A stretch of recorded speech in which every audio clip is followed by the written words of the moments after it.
Hi Leute, heute reduzieren wir die Motorleistung einer BMW R850R. Dazu lösen wir als allererstes diese eine seitliche Schraube. Die hält und arretiert die Kunststoffverkleidung, die die Gasmechanik einfasst.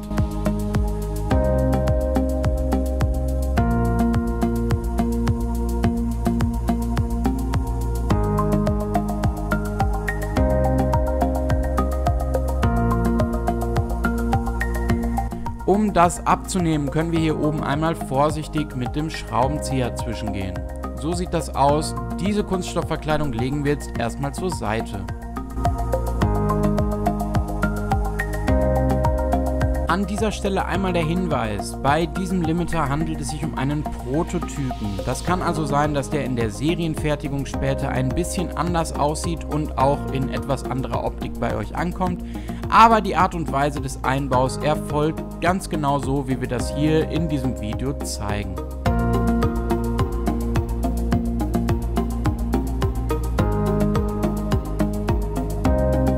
Den Limiter legen wir also jetzt ganz genau so, wie wir das zeigen, in diese Führung ein. Und das Ganze, wenn es hier drin liegt, wird dann arretiert durch die Kunststoffverkleidung, die wir eben abgenommen haben. Die also wieder ansetzen und mit der Schraube wieder ordentlich festziehen.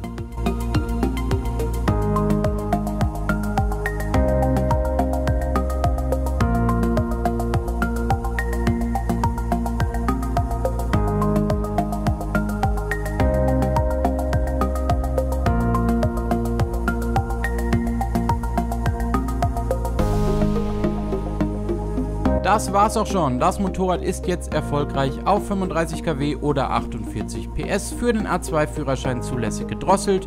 Zusammen mit der Drossel und diesem Teilegutachten, da stehen alle relevanten technischen Daten drin, begebt ihr euch jetzt zu einer Prüforganisation wie dem TÜV und lasst die technische Änderung bescheinigen. Wir wünschen allzeit gute Fahrt.